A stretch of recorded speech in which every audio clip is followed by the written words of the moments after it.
Announcement of former colleague Chief Apollos Amadi.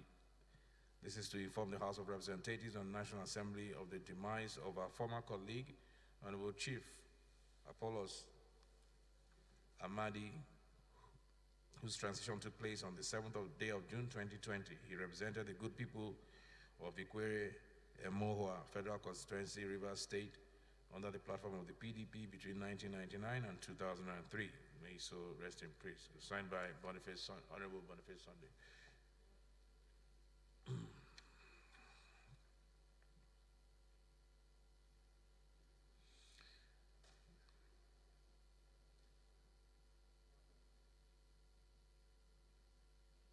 Okay, I have another announcement here. The death of a former colleague, 2007 to 2011, Honorable Joyce Overia, who represented Sapele Okwe Federal Constituency in Delta State. She died yesterday after a brief illness. Signed by the minority leader. So we have three announcements of the death of former colleagues of the House of Representatives. Can we rise for a minute silence, please?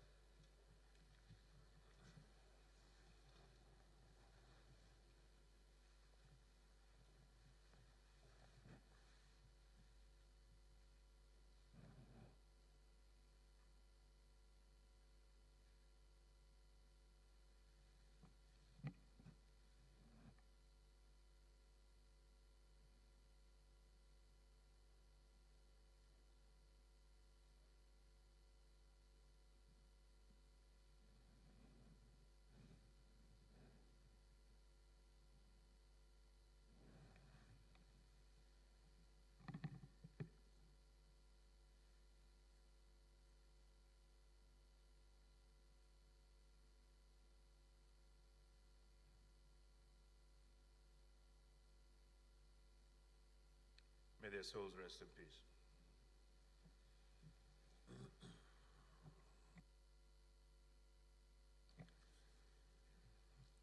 I have a motion of urgent public importance from Professor Steve Azaiki. Is he here?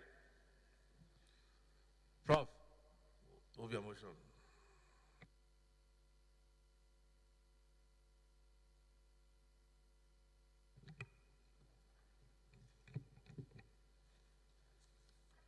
Mr. Speaker, very distinguished colleagues, I rise to move the motion of public importance under Order 8-4. I request the House to suspend other rules to enable me to take the matter. Need to immediately repair the failing section of the east-west road, particularly the area bordering Rivers and Bayelsa and that of Delta and Bayelsa axis, and complete the construction of the road, because right now the road is cut off. Honorable Sai, can you second, please? Yeah, thank you, Mr. Speaker. Distinguished honorable colleagues, I remain Honorable Osai Nicholas Osai. I represent the Kwani Federal Constituency of Delta State. I rise to second the motion as moved. I so second, Mr. Speaker. Members, do you consider this urgent and enough? Those in favor, please say aye. Those against, please say nay. Ayes have it. Prof, move your motion. Your Excellency, Mr. Speaker, my colleagues in the House, this motion is on the need to immediately repair the failing section of the east-west road, particularly the Port Harcourt, River State, Bayelsa axis, and that of Bayelsa Delta, and to complete the construction of the road. This motion is moved by my colleagues from Bayelsa, Delta, Rivers, Akwa Ibom, and Cross River States. The House notes that the east-west route which was constructed decades ago, is one of the most important roads in Nigeria, and we understand its contribution to the economy and development of our country. We need not be overemphasized. We have also noted that the East-West Road is spanning 5 states: Rivers, Bayelsa, Delta, Akwa Ibom, Cross River states. This road is in the heart of the oil-rich Niger Delta, where the oil revenue is derived and hence very vital to the economy of this country. He has further noted that it is in recognition of the importance of this road that the administration of President Olusegun Obasanjo approved the construction of a second carriageway and the rehabilitation of the existing one. Sadly, till today, this road is yet to be completed. Yas is informed that a greater portion of the roads in these states have failed, even as the project contracted to Cetraco Construction Company has been abandoned. The road today has become a death trap and causes nightmares to commuters who has unavoidably need to use this road. Further informed that in particular, some sections of the road, especially that of Bayelsa and Rivers and Delta and Bayelsa, is already cut off, and in the coming days of this rain, it will be difficult for motorists to use the road. Yas believes that there is the need to urgently repair these failing, sinking sections of the road to avert more loss of lives, properties, and to ameliorate the hardship experienced by road users and ensure that the entire road is completed on record time. They are resolved to urge the Ministry of Niger Delta Affairs to direct the contractor, Mrs. Cetraco, and any other contractor to immediately return to site and do the needful. Ensure that Delta Affairs Ministry, Niger Delta Affairs Ministry, and Cetraco rehabilitate immediately the most certain sections and those areas that are part of Rivers Bayelsa and Bayelsa Delta axis to avoid these roads being unusable. Urge the federal government to resume all liabilities owed contractors on the construction of the road so that the road could be completed. Urge the federal government and Ministry of Niger Delta Affairs to complete this important economic road without any further delay. Mr. Speaker, honorable colleagues, we so move. Thank you.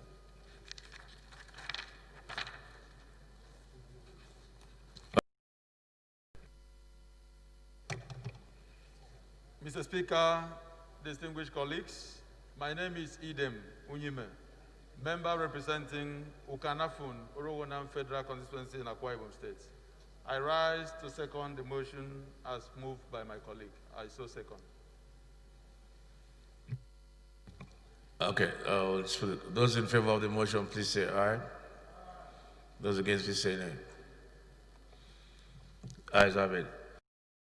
On Niger Delta, please take note and legislative compliance. This appears to be a very, very important road that cuts across several states: Rivers, Bayelsa, Delta, Akwa Ibom, and Cross River.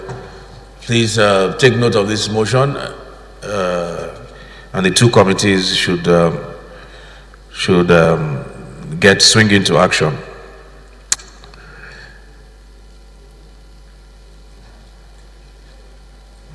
There was one more motion on I'm not sure who it was. So I'm going to move on because I can't remember who it was. Yes, security. Where is Honorable Mongunu? Where is Honorable Mongunu? No, tomorrow is our special day. We're not taking motions.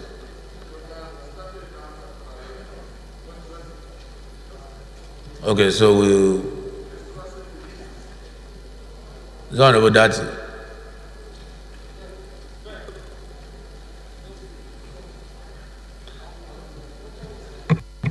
Which motion? Go ahead. Yeah?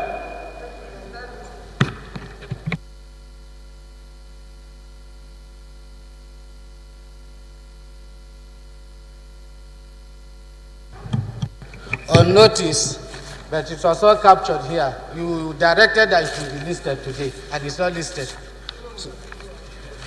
Member asking for the list of. I think because of the budget, a lot of motions were stepped down. What was that motion again? The urgent need for a review of Nigerian foreign policy towards liberating the black man from racial oppression and discrimination across the world. Yes, I remember that motion very well. Because it was kind of important, I asked that they should list it for Wednesday. But I think events overtook that because of the budget. So yeah, well, I think we should. It's on our foreign policy, and I think you can just quickly take it, and then we'll direct it to the necessary very quickly. Thank you.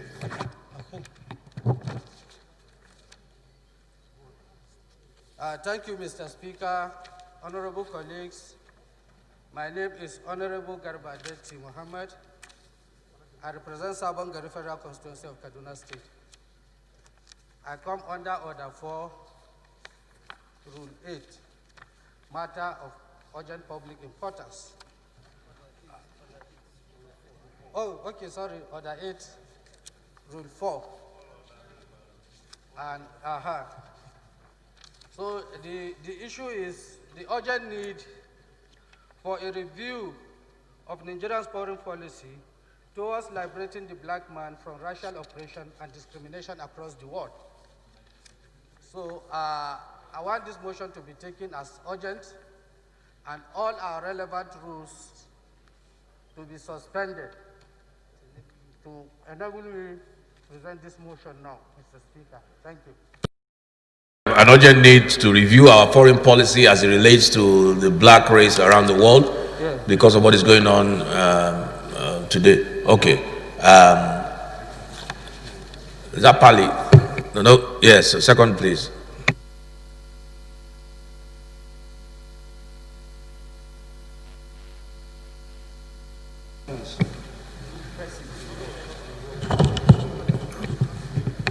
Thank you, Mr. Speaker.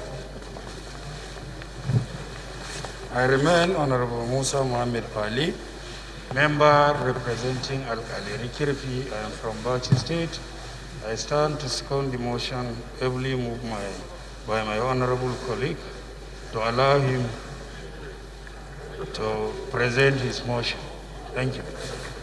Okay, motion moved by Honorable Garba Dati, seconded by Honorable Musa Pali. Those in favor that this motion is urgent enough to be taken up, please say aye. Those against, please say nay. Ayes have it. Okay, thank you, Mr. Speaker. Honorable colleagues, I remain Honorable Garba Detti Mohammed. I represent Sabon Gari Federal Constituency of Kaduna State. The motion is urgent need for a review of Nigerian foreign policy towards liberating the black man from racial oppression and discrimination across the globe.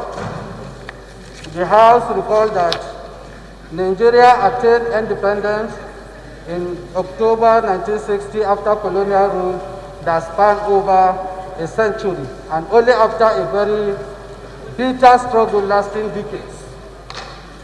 Equally recalled that this feat was made possible by the contribution of nationalists and founding fathers of our nation, like Dr. Nnamdi Azikiwe, Sir Ahmadu Bello, and Chief Obafemi Awolowo, among others, as well as unsung heroes such as the Aba Women Warriors of 1929.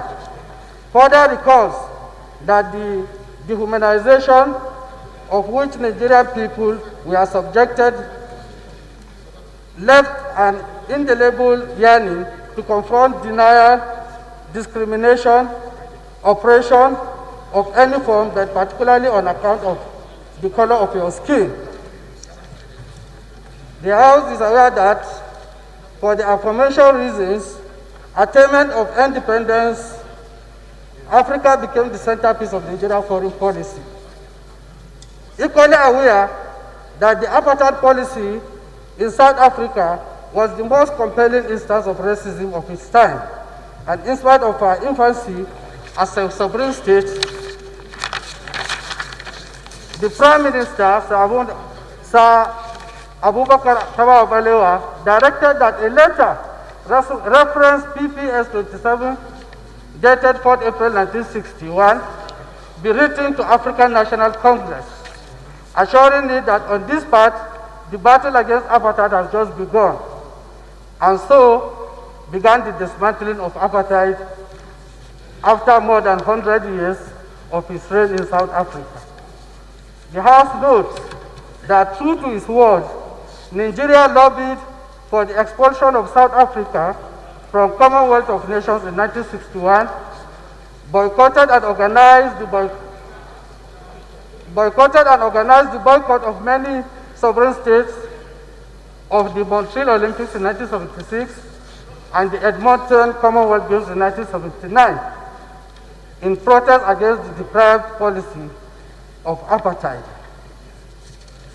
Nostalgic that back those days, on account of our corporate and collective integrity that culminated in cross-border dignity, Nigeria did not slumber. Nigeria did not speak from both sides of her mouth. Nigeria roared and never whimpered in the community of sovereign states, where the inalienable rights of a racial kind were in issue. Bearing in mind that Nigeria rushed to sign every human rights treaty of the time, like the International Covenant of Civil and Political Rights in 1966, that exposed equality and prohibited discrimination on account of race. Cognizant that as an attestation of these long-held values of human rights, racial justice, equity and equality, as well as African unity, our Constitution proclaims our dedicated to the promotion of inter-African solidarity, as the 1979 Constitution did, as well as to the promotion of African integration and support for African unity, and to mutual respect among all nations and elimination of discrimination in all its manifestations, as the 1979 Constitution did. Concerned that there is the continuing and increasing dehumanization of Nigerians, African and Black people across the world, particularly in the United States, Europe, and Asia, and that political independence and civil rights legislation do not mean uhuru yet for the Black people who continue to live in bondage. The stress that daily reports are coming in of the endless dehumanization of Black people across the world, including being indiscriminately shot, dismembered, maimed, and places like the United States by none other than agents of state, being mauled, maimed, and lynched by dogs, being set upon them by private individuals and agents of state in Asia, particularly in China, being subjected to monkey charge in stadia, in other arenas around Europe, humiliations, dehumanization, and killings that neither time, money, nor material can erase. Further distress that this incessant dehumanization of Black people across the world has compelled the helpless Black communities to start looking inwards towards resolving their challenges. And this has led to the groundbreaking movement of Black Lives Matter in the United States, and with the recent police killing of the Black man, Mr. George Floyd, in Minneapolis, Minnesota, and the resultant protest, the Black Lives Matter protests are slowly subsiding, even if hindered by COVID-19 pandemic across the globe. Mindful that 1 in 4 of every Black man in the world, one is a Nigerian, and mindful of our for stated history of intense agitation against apartheid and injustice in which ours and our parents, uncles, brothers, and resources were invested. Conscious that foreign policy is dynamic and that time has come to redirect Nigerian foreign policy towards its original goals of Afrocentrism, as well as justice for all, particularly all black people. Further conscious that in the aftermath of the Nazi, determined that the time has come to put an end to the culture of discrimination, annihilation, genocide, and racial cleansing being perpetrated against Nigerians, Africans, and black people all over the world, that the black race must secure the same level of protection as the Jews precedent in the example. Nigeria must once again take the lead towards this objective if external shame is to be avoided. Finally, the House resolved to mandate the Committees on Foreign Affairs and Diaspora to collaborate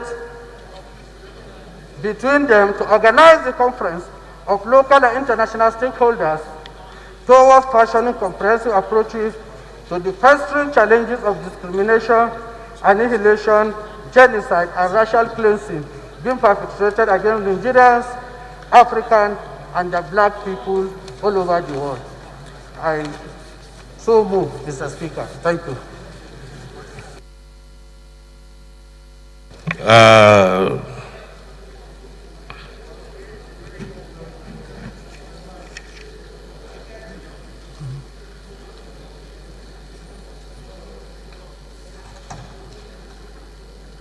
Honorable, let me take Honorable Ari. Honorable Dedere, I see you. Honorable Chris, I see you. Well, let's go to Honorable Ari.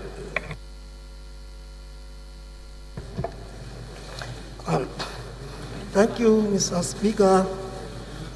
My colleagues, I remain QS Hari Mohammed Abdulmumin. I represent Nasarawa Toto Federal Constituency. Sir, I stand to support the motion heavily moved by a colleague. I so circumscribed.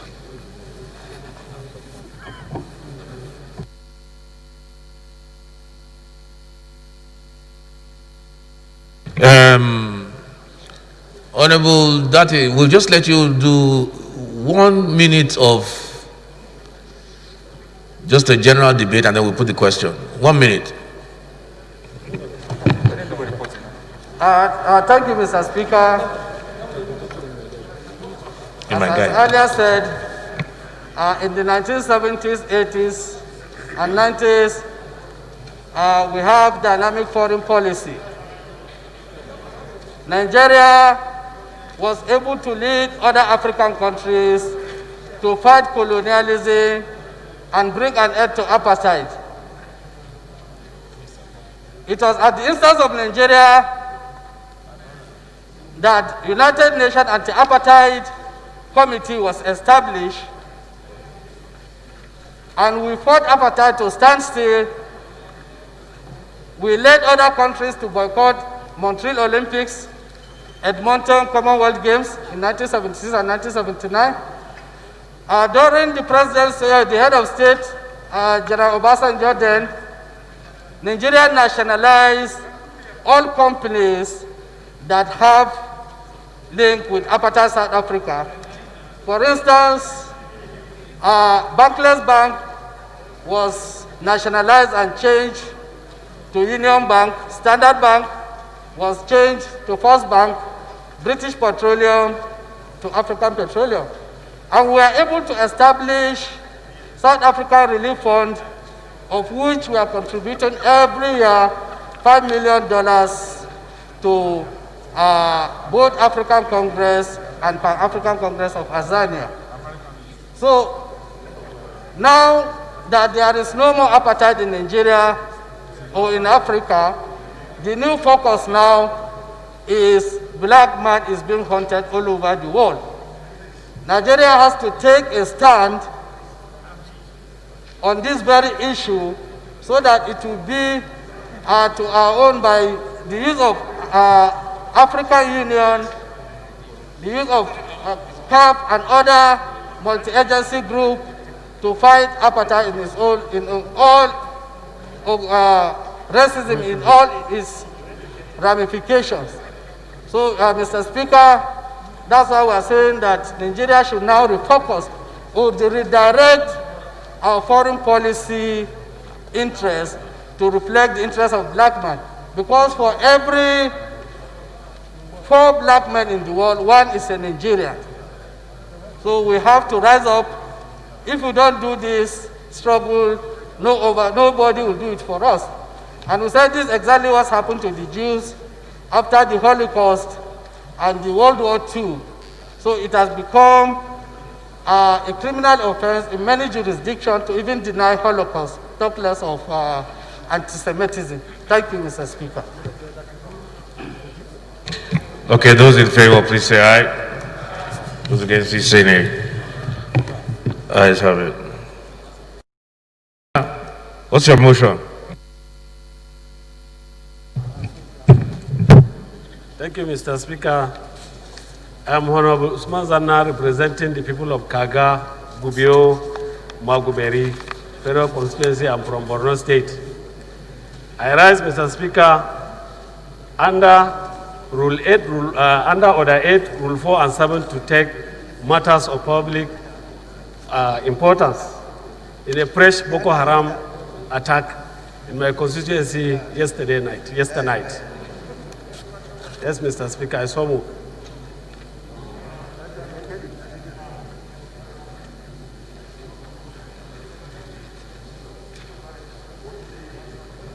Honorable Mongunu. Honorable Speaker, honorable members, my name is Mohamed Tahir Monguno. I represent Martin Monguno, Ganze Federal Constituency of Borno State. I second the motion ably tabled by Honorable Usman Zanna. I so second.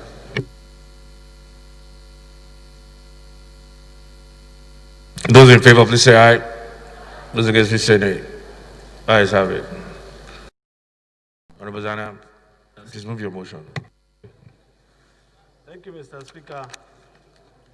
This motion is about Boko Haram attack yesterday on Uduma Koloram and Ben Koloram villages in Gubia local government of Borno State that killed about 96 persons. That's on Tuesday, yesterday, June 20th, 20th. Aware that the Boko Haram insurgency attacked the village in a bid to rustle their cattle, but posed resistance from the villagers. Pained that the insurgents regrouped, embedded the village in a reprisal attack, resulting in mass killing of so many people, including women and children. Alarmed by the renewed spread of attack by the insurgents in recent times of innocent populace, just 3 weeks ago, Gajigana was attacked where over 17 people were killed and 27 were injured. Concerned about the vulnerable states of the defenseless villagers in the affected community, worried that the security force seems to be overwhelmed by this renewed attack by the insurgents in Borno State, resolved to call on the armed forces to intensify patrol in vulnerable communities in the hinterland to ensure protection of the villages. Urge the Northeast Development Commission, NEMA, to provide much needed support to the affected villages. Observe 1 minute silence in honor of people that lost their life in the unfortunate attack yesterday. Mandate the Committee on Army and Defense to ensure compliance. I so move, Mr. Speaker. Second, Honorable Gimba.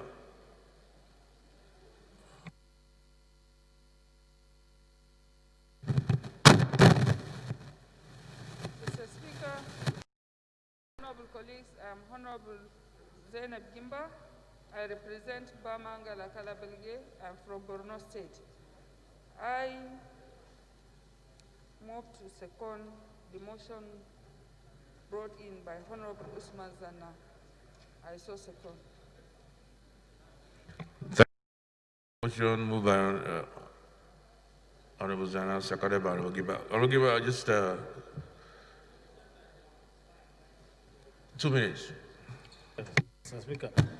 Yeah, Mr. Speaker, as I mentioned in the motion, yesterday at about 5 p.m., the Boko Haram invaded 2 villages in Gubeo local government area and killed about 96 people. In the first village, it was about 76, and the other village, the remaining one. So I also mentioned that, Mr. Speaker, that women and children were not spared in this attack. It was a reprisal attack, and this is not the first time the insurgents are attacking Gubeo.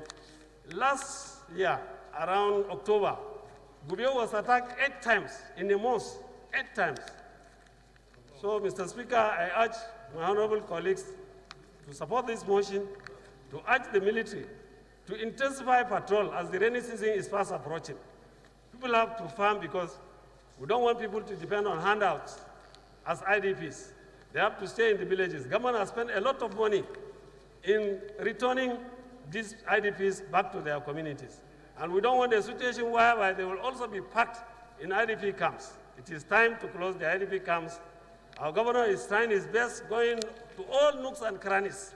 Just last week, we went to Kalabelge, not even Kalabelge, to all the villages, including Wulgo. So, Mr. Speaker, I urge my colleagues to support this motion and do something about this Boko Haram attack. Thank you, Mr. Speaker.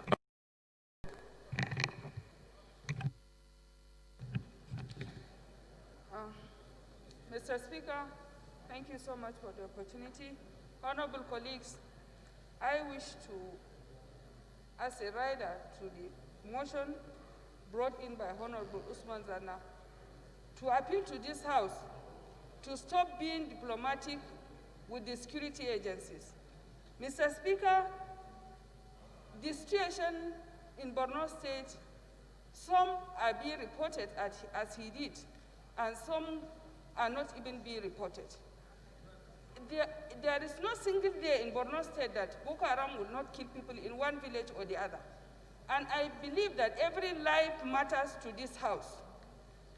Even if it is one, if any one of us will lose one life from his family daily, that is a matter of concern. And to them as well, it should be a matter of concern. Mr. Speaker,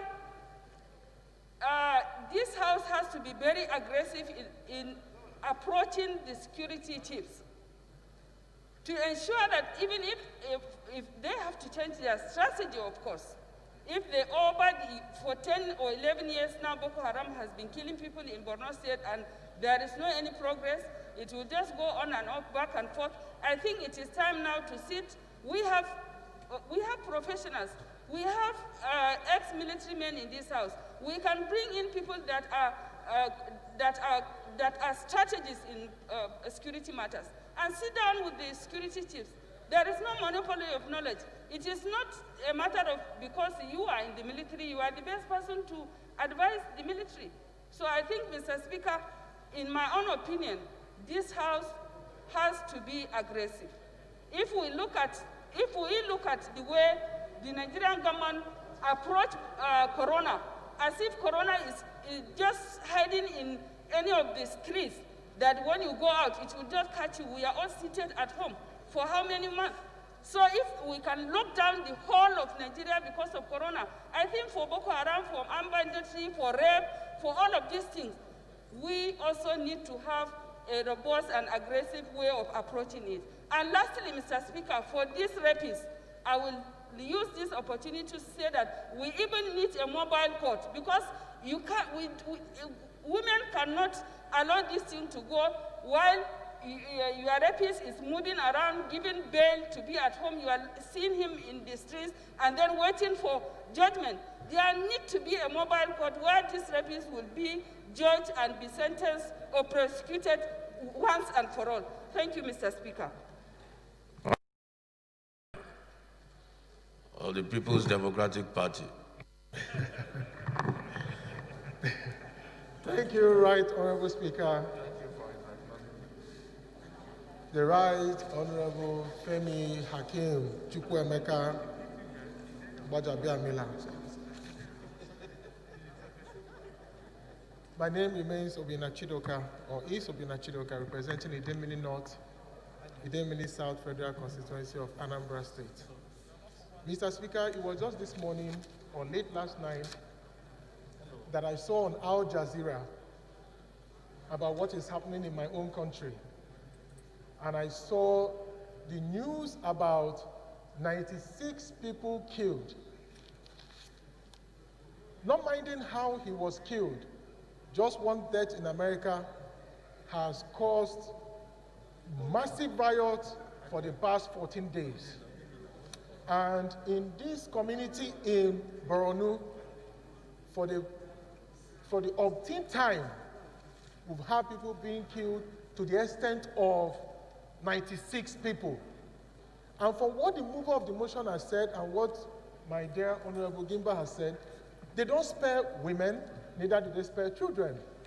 And so they kill everybody. Now, we have to do something drastic. And I think I'm not tired of talking, and we can't be tired of talking about it. But as a nation, we must do something. If Donald Trump can build a wall between America and Mexico, if we need to build a wall between us and Chad, we need to do that. If not, we should put more money to the defense authorities. I'm looking at the capital for defense, Ministry of Defense, 115 billion for capital. It's nothing. So we need to re-equip them, retrain them, bring in people, even people who are ex-military, and even the civilian JTF, and let's stop this matter. I know there are people in this house who cannot go to their constituency. My former colleague in the 8th Assembly couldn't go to his constituency, and it's sad. And you know, like they said, there is nowhere to run. If from the receding of the Chad to the insurgency in Borno, people move from there and they start moving southwards. If you go from the tip of River State, you will see that the ecological problems are there. Look at the ecological problems. It is everywhere. So there's nowhere to run from the east to the west to the north and to the south. So, Mr. Speaker, let's take a drastic action and make sure we solve this problem once and for all. Thank you. Prince Uche.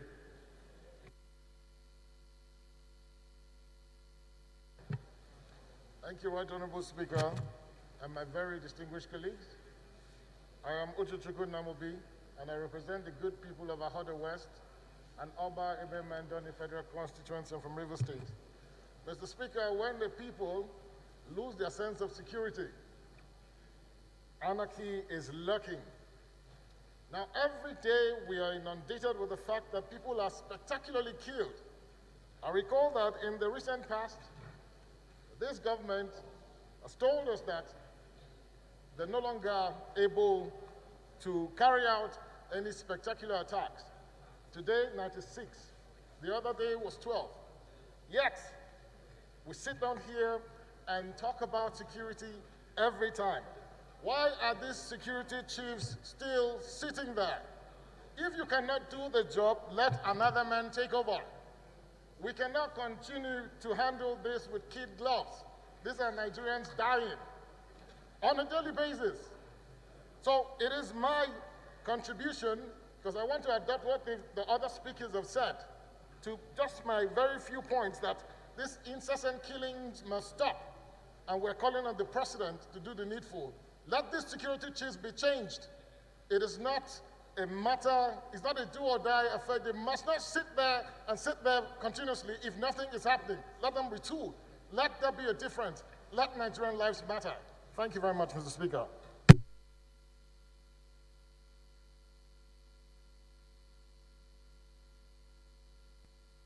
Please, Honorable Toby.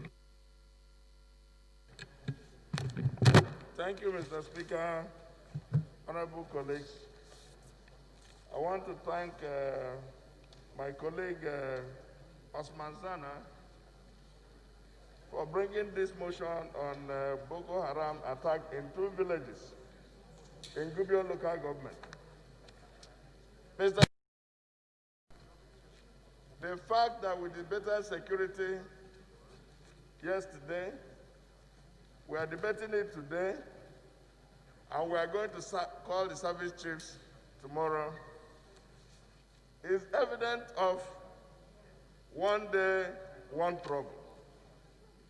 This one is one day, so many troubles. It's either in Katsina, Borno, southeast, southwest, middle belt. Mr. Speaker, honorable colleagues, the body of the motion is quite evident on what is desired. It says clearly, and I read, we are worried, that Parliament is worried, that the security forces seems to be overwhelmed by the renewed attacks of the insurgents in Borno State. Mr. Speaker, honorable colleagues, what it means is that they are either not well equipped or they are not capable of doing that job. The body of the motion also says that the communities tried and made effort to defend themselves. Boko Haram went back, retreated, regrouped, and now went to a reprisal attack. And what has happened is 96 people, members, people who are citizens of Nigeria have died in one day, in one local government, in 2 villages. If we check the number of people who are victims of armed robbery, armed attacks, or banditry, there are about 200,000 people in just a few years. What this means is that it will take a few years for the Nigerians to be eliminated. If we cannot have the military or the armed forces do their job, Mr. Speaker, we cannot encourage them to be manufacturing citizens who will be deposited in ID camps. Because what it means now is that villages are ravaged, and we simply push them ID camps. And what do we do when we do so? We provide humongous amount for palliatives. We provide humongous amount for ID camps. Mr. Speaker, it is contradictory and out of context that you come and provide 100 billion for the armed forces to go and fight, and you come and provide about 500 billion to provide for social intervention of social investment. Mr. Speaker, our citizens want to be safe. They want to reside in their homes and be gainfully engaged in their occupations. Honorable colleagues, I will think that when the people who have employed to defend you are not able to do it, Please. when your people are not able to defend you, you have no option than to fight for your own existence. We need to amend our constitution and our laws to enable citizens, like as it happens in other jurisdictions, they can bear arms and defend themselves. It's a Second Amendment right in America. You can bear arms and defend yourselves. Mr. Speaker, I will also suggest that we should take all the social intervention, whether it is for palliatives or for anything, and equip the armed forces to be able to defend our citizens. We are tired of dashing people 5,000. You should suspend the distribution of this bulky document so that, because it is distracting the attention of the House.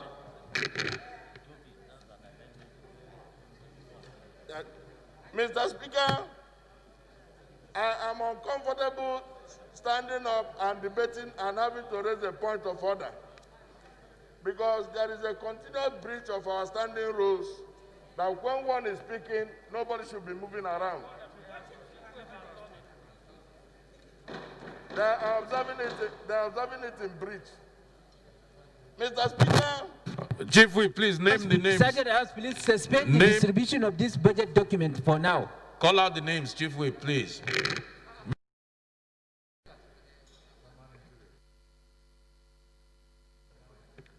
Thank you, Mr. Speaker. I said in conclusion, I will recommend that we'll take all the social intervention fund and use it to equip our armed forces to fight the war and enable our citizens to go back to their homes.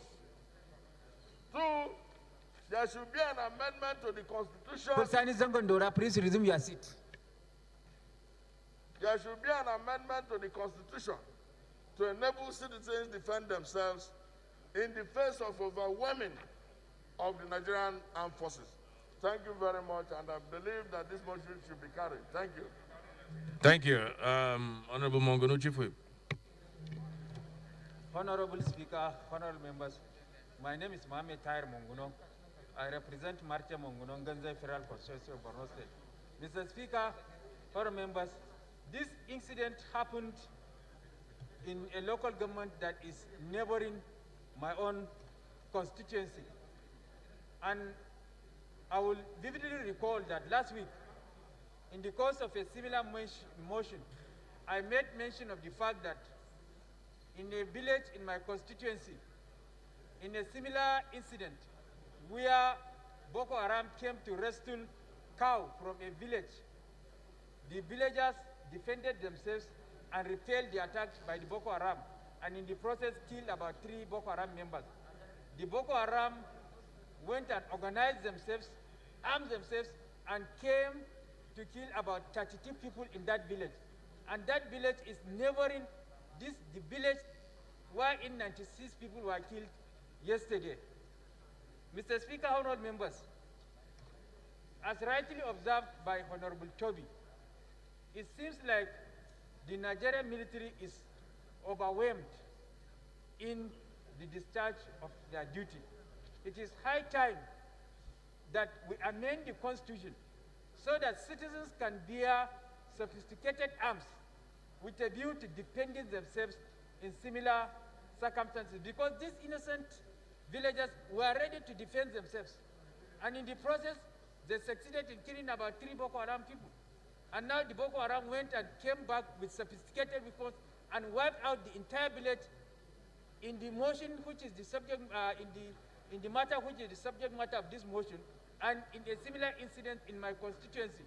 So, Mr. Speaker, honorable members, again, it is high time for the Nigerian government to close shop on everything that government is doing, and face the issue of security squarely, because issue of security is of primacy to governance. Any government that cannot protect the lives and property of its citizens ab initio, that government is not supposed to exist a minute longer than absolutely necessary, because that is the primacy of governance. And as such, Mr. Speaker, there is need for us to mobilize all our resources, all our security architecture for the purpose of facing this criminality, whether it's in the name of Boko Haram or banditry, so that our citizens can sleep with their 2 eyes closed. That's why I kept on always commending or recommending the Chadian example, whereby their president decided to suspend everything and led their military to the battlefront and rooted out Boko Haram completely from their land. And now they took refuge in Nigeria and causing havoc in our land. So there is a need for us to deploy all our resources, all our security architecture, and it's to be led by Mr. President, who is a retired military general, so that this battle can be fought once and for all with a view to routing Boko Haram completely from our land. Thank you. Thank you, Honorable Fatu. Honorable Fatu. Thank you, Mr. Speaker. Honorable colleagues, my name is Honorable Fatu Muhammad, member from Katsina State representing Daura Sandamu Ame Adwa. Mr. Speaker, honorable colleagues, I think we've discussed on the issue of security for quite some time now in this honorable chamber. Every day is a new case. Every day is a new story. We have the mandate by the Constitution of the Federal Republic of Nigeria, just like the judiciary and the executive. We have our own role. There are so much loopholes that we need to look into. One, if you look at this current service chief. They are the 7th set that to be retired. People are complaining. The morals of the young soldiers is very low. It's very low. And I wonder, the Committee of Security and Intelligence in this chamber, what are they doing? They need to call the service chief and ask them what is happening. Look what happened today in Katsina. Look what's happening today in Maiduguri. That is how Syria started. That's how Libya started. And we are keeping quiet. We have to act. We have responsibility on our shoulders. We are the legislative arm of government.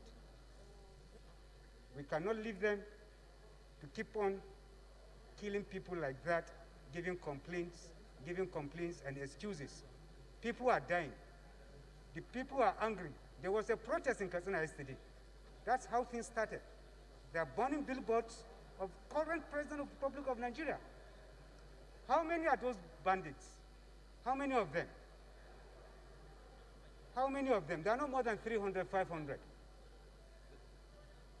Why can't the military take care of them? Look at the budget you're giving us now. 60% is going to the security. Why? What is happening? Thank you very much. Thank you, honorable colleagues. The leader of the House has just reminded me, who's in charge of government business, that we have, time is fast spent. We're not even on the order paper yet, and we have the budget to consider today. So, and there must be an end to debates. Just like they say, there should always be an end to litigation. There must be an end to debates. I'll just take two more very quickly. Olododo Cook and Honorable Pali, and then we'll wrap up. Thank you, Mr. Speaker, honorable colleagues. My name remains Olododo Cook Abdulgani Saka, representing the good people of Ilorin East, Ilorin South Federal Constituency. I'm from Kwara State, state of harmony. Mr. Speaker, honorable colleagues, my own contribution to this motion is very, very simple. It's about the seriousness of whatever we decide of our decision in this House, the Alo Chamber, concerning security, concerning our people in this country. We must take it seriously. Since June last year, I don't see there's a month without discussing issue of security. And it seems we are not fighting Boko Haram alone. It's like we are fighting another country. Because every year, every budget, which amount of money... What's your point of order, Honorable Kiruka? Point of order. Point of order.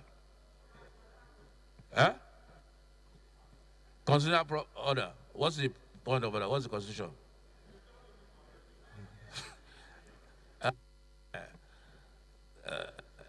Honorable Kiruka, there must be an end to debates. There must be an end, honestly. Yes. Yeah, you are protected from Honorable Kiruka. Well, yes, thank you, Mr. Speaker, honorable colleagues. There is need for us to take it serious, Mr. Speaker. As I said by some of my colleagues, on a weekly basis, we only discuss our security. And to some of our people in their various constituencies, they believe we're only backing. We don't follow up. And there's need for us, whatever we decide on this Alo Chamber, Mr. Speaker, honorable colleagues, there is need for us to follow it up seriously and refer to this honorable House. Thank you, Mr. Speaker. Thank you, Honorable Pali.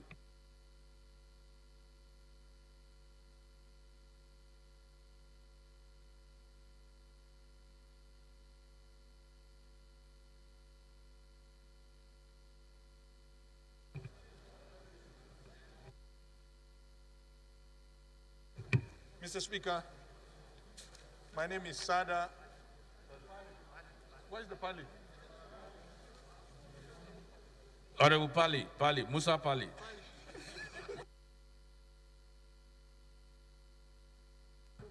Come and use this one. Come and use this one. Come.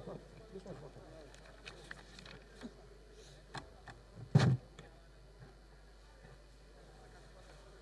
Thank you, Mr. Speaker, for giving me this opportunity to speak in respect of security.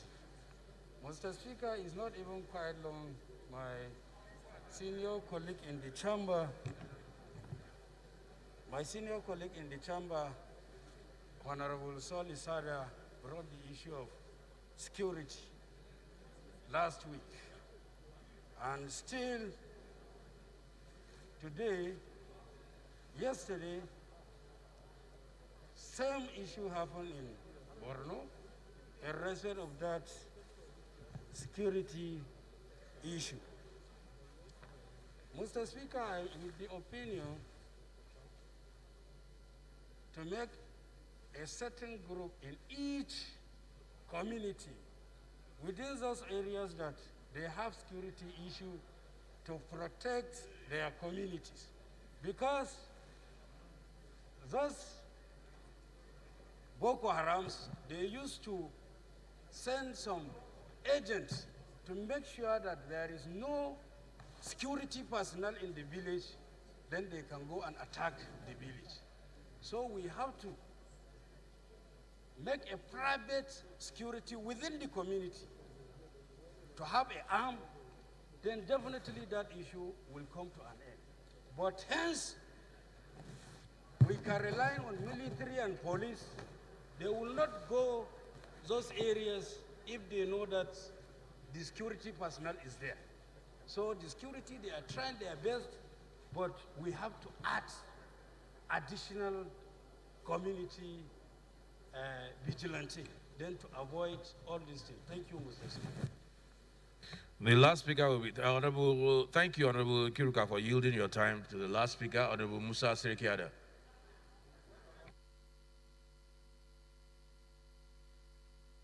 What's your point of order? Predicated on Order 10, Route 2. Order 10, Route 2. Page.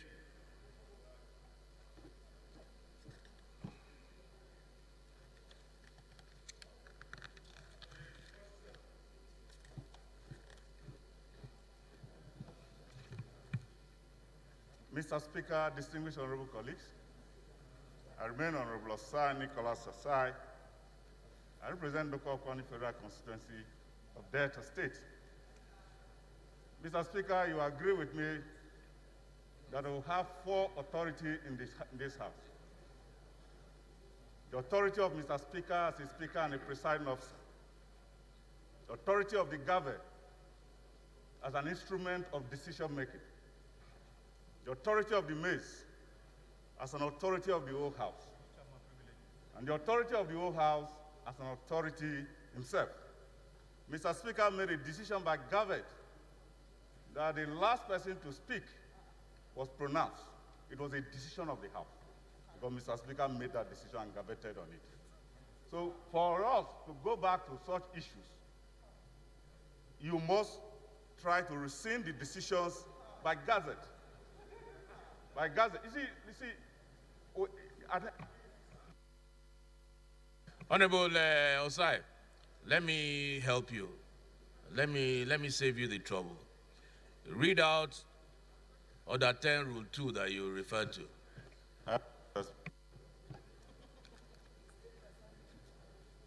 The Speaker in the House and the Chairman in any committee shall be responsible for the observance of the rules of order in the House and committee respectively, and their decisions upon any point of order shall not be open to appeal.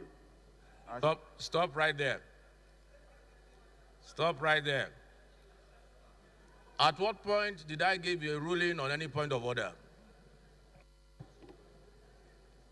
At what point did I give a ruling on any point of order about the last speaker, or who will be the last speaker, and at what point did I hit the gavel on that ruling? Thank you, Mr. Speaker. When Honorable Deputy Chief Whip raised an issue, I made it clear. I'm coming now. No, I know where he's lying on you, right? Yes, I know. Continue. When the Honorable Deputy Chief Whip raised an issue, Mr. Speaker made it clear. What point of order did she raise? Sometimes, Mr. Speaker, an honorable member can stand up and say privilege. Did she stand up to say privilege? All I'm aware is that Mr. Speaker said that there should be stopped for further deliberation on these issues. But there was, have you read the rule you just read? That upon a ruling on a point of order, upon a ruling on a point of order, and when you rule, first, there must be a point of order. It is on that point of order that you rule. Second, when you rule, you hit the gavel. You mentioned those two things that never happened. One, I never hit the gavel. Two, there was never a point of order. Honorable Osai, in trying to be smart, please restrict yourself to the truth of what transpires on the floor of the House. You are ruled out of order. Honorable Sirikiada. Please, Honorable Asai, be guided. Take your seat and be guided. Thank you, Mr. Speaker. Honorable colleagues, I am Musa Sarkin Adar. I represent the very good people of Gada, Goranyo Federal Constituency. I am from Sokoto State. Honorable colleagues, the matter before us here is a matter that affects every one of us here and every Nigerian. The matter of fellow obscurity in this country. As I'm talking to you here, I have risen up to speak because I am a witness to the fellow obscurity in this country because it affected my constituency, the two local governments that I represent. It affected my local government. It affected my immediate village where I come from. I can mention the names of people killed by bandits, insurgents, or Boko Haram, or whatever you call them. In my home village, at a time in this year, 1 a.m., bandits entered and killed one Alhaji Garba, who is a younger brother to me. And I can mention many names that have been killed in dark of the night in their villages. About 2 weeks ago, in Sabo local government, which is neighboring Goranyo and Gada local government, and which was also neighboring the Niger Republic, 74 people were killed by armed bandits. Similarly, in Rapa local government, number of people killed there were more than 30. The same thing in Wurno local government, the same thing in Isa local government, all in Sokoto State. Last week also, the bandits killed about 70 people in Zamfara State. Yesterday, it was in Borno State, 91 people, and this morning, a friend of mine, Honorable Mukhtar, just told me about 34 people have been killed this morning in Paskari local governments. My worry is about our conduct. We have passed so many resolutions about security situation. Last week, Honorable Sada Soli brought up an issue of the entire security situation in this country. It was debated for over 2 hours. Before then, many resolutions have been taken here. We have called for the removal of service chiefs. We have called on them to resign honorably. We have called on the entire restructuring of the structure of this country. Nothing has been done. Now, the problem is not the executive, not the military, but we here at the parliament. Because every time request of funds came here, we give it as requested. It is time now that we should rethink. We should not be giving money that are not accountable. We should not be giving money that is not giving good results. Even today, we are about to consider the revised budget that has been brought to us. What are we going to do about the monies that are budgeted for the military and security? Why should we be giving money? And people are being killed on a daily basis. And nobody is being held responsible. At any time you budget any kobo, Somebody is accounting for it, and he should account for it. If he fails to account for it, don't give him further monies. Honorable Speaker, honorable colleagues, time has come that a decisive action must be taken. What happened to all our resolutions? Where are all our committees on securities? Where are all our committees that are responsible to go and monitor what has been given out? Why the Finance Committee? Why the Appropriation? Why the Public Account Committee? Where are even the committees that are oversight? We have not sanctioned anybody. We shall not just sit down here and fold our arms. Things are happening in bad way, and we are only talking. And our rules are not being respected. Mr. Speaker, we have the powers. We are not here by ourselves. We came here by the special grace of God, by the mandate of our people, by the powers the Constitution gave us. We are not using it. When are we going to use it? These people will not understand anything. They won't understand our appeals. They won't understand our talks. They will only understand when we use the powers on the Constitution on them. The Constitution is very clear. Whoever violates it, he shall be sanctioned. And this is the time, sir. We have to do it. We can't continue here. People are being killed on a daily basis. How many monies are being spent on coronavirus, which we are not seeing? Until today, from January, we have been locked down. Less than 500 people died on coronavirus. How much have been spent there? Where are the monies? Who appropriated it? Mr. Speaker, it is time that you must summon courage with us. We must take decisive action. We either stop working as parliament, or those that are failing Nigeria must stop staying or occupying their offices. We can't live here. We have been disgraced. We have been embarrassed, and we are not being respected. We have the powers. Our power must be applied appropriately, and it must work appropriately, sir. We can't continue. It's really sad. Very, very sad. I can't go to my village anymore. Why shall we be here? What are we here for?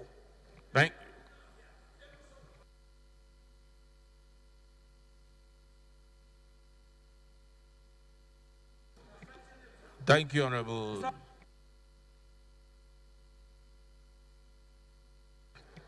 Thank you very much, Honorable Musa Serikiada. Honorable Musa Serikiada has closed the debate on the very passionate note on accountability and checks and balances. And on that note, I'll put the question. Those in favor, please say aye. Those against, please say nay. Ayes have it. Honorable members, the first business of the day is a presentation of 7 bills. I now invite the clerk to read their short titles. Clerk.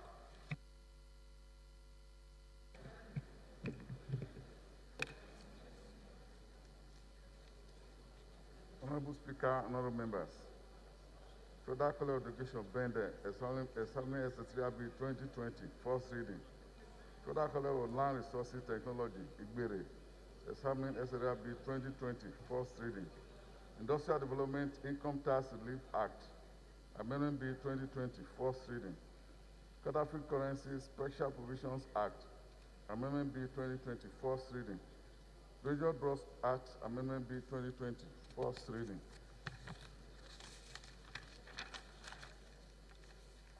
Federal Capital Territory, Orphanage Registration and Regulatory Agency Bill 2020, first reading. National Solid Minerals Development Institute Money, Casino Bill 2020, first reading.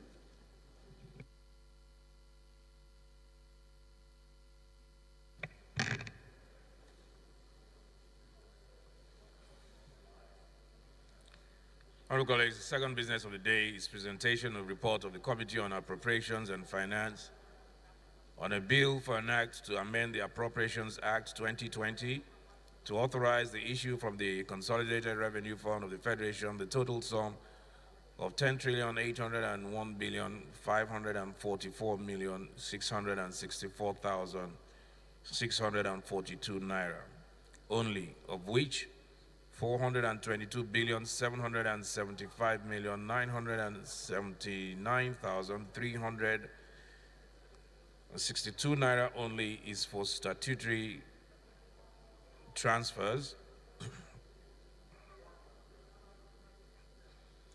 and 2,951,710,000,000 naira only is for debt service.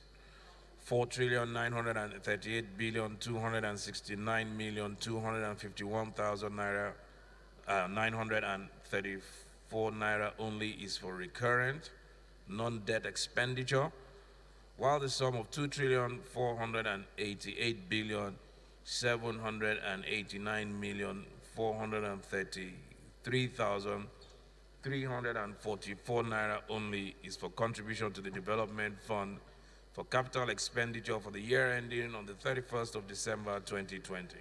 Standing in the name of Honorable Mukhtar Betara, honorable members will recall that the matter was referred to the committee on Thursday, 28 May 2020. The report is ready for presentation. Honorable Betara is invited to present his report. Honorable Speaker, honorable colleagues, my name is Honorable Mukhtar Betara Aliu. I represent the good people of Biu, Bayo, Kwaekusar Shani. Mr. Speaker, I'm from Borno State. Right Honorable Speaker, right Honorable colleagues,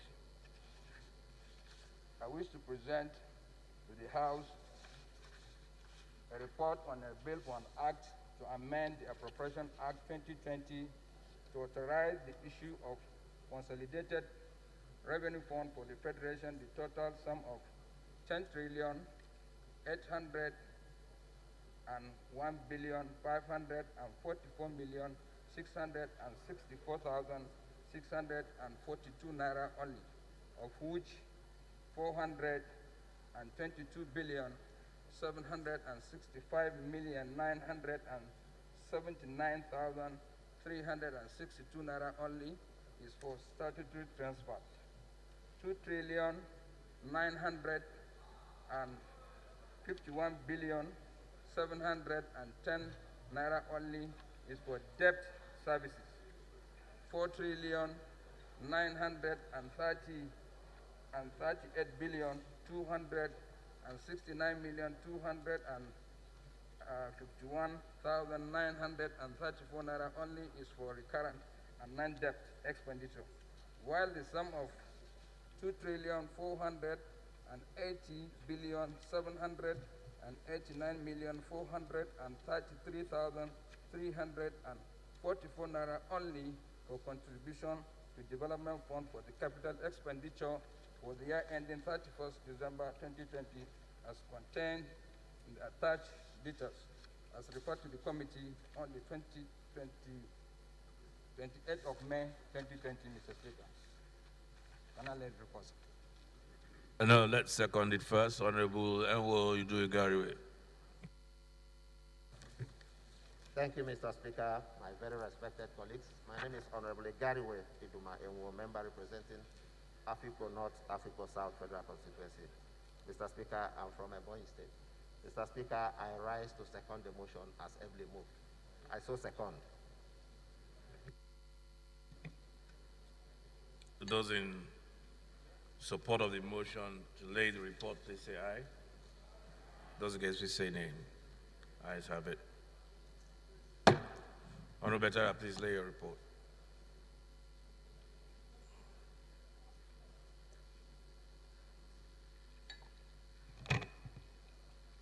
Honorable colleagues, the third business of the day is presentation of report of the Committee on Rules and Business on Legislative Matters on legislative measures during the first session, 11 June 2019 to 10th June 2020, standing in the name of Honorable Abubakar Hassan Fulata. Honorable Fulata is invited to present the report. Thank you, Mr. Speaker, honorable colleagues. I am Abubakar Hassan Fulata. I represent Bruneiwa, Krika Sama, Guri Federal Constituency. Mr. Speaker, I'm from Jigawa State. Mr. Speaker, I move that the House will receive the report of the Committee on Rules and Business on legislative measures during the first session of the Assembly, of the 9th Assembly, 11th June 2019 to 10th June 2020. I so move, Mr. Speaker. Honorable Kuye. Is Honorable Kuye here?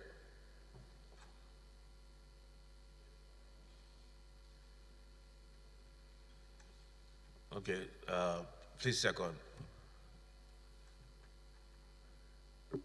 Honorable Stanley. No, yeah, please second.